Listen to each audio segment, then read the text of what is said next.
Bir vaxtlar bir film var idi. Deyirdilər ki, varlılar ağlamır və ya digər deyirdilər ki, varlıların göz yaşı.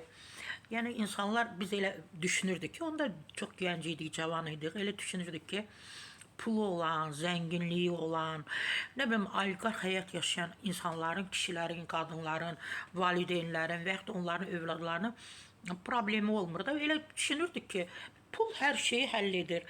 Demək, sonra yaşlaşdıqca, mükəmməl olduqdan sonra, daha müdrik olduqdan sonra gördük, yox, pul bəzən birinci yerdə olur, bəzən sonuncu yerdə olur. Demək, pul bəzən heç də əsas deyil və heç nəyi həll etmir.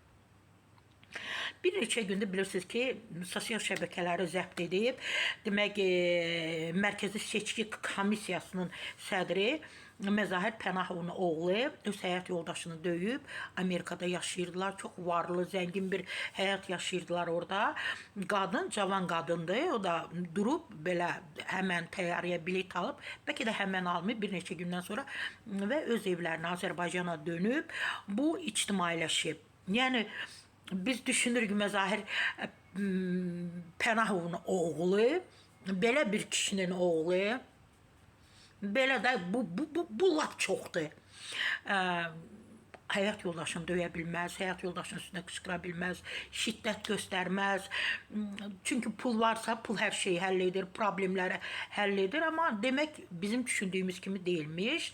Və başqa məsələlər də ortaya çıxıb. Milli Məclisin sədri müavini Ziyafət Əsgərov, Mərkəzi Seçki Komissiyasının sədri Məzahir Pənahovun oğlu Məhəmməd Pənahovla bağlı məsələyə aydınlıq gətirib. Çünki onlar, səhv etmirəmsə, eyni binada yaşayırlar. O açıqlamasında vaxtilə Məhəmməd Pənahovla bağlı bir binada yaşaması, onun səs-küy salmasına görə atası Məzahir Pənahova şikayət etməsi ilə bağlı xəbərlərin həqiqəti əks etdirmədiyini bildirib. Bəli, çoxları deyir ki, onlar bir binada yaşayıblar. Daima Məzahir Pənahovun oğlu hayküy salıb, ailəsinə şiddət göstərib, digər nələrsə edib. Bundan da Ziyafət belə Əsgərov narahat olub, onun atasına telefon açıb və şikayətini bildirib. İndi təqsir verib ki, yox, deyilənlər heç də həqiqət deyil və öz əksini tapmayıb.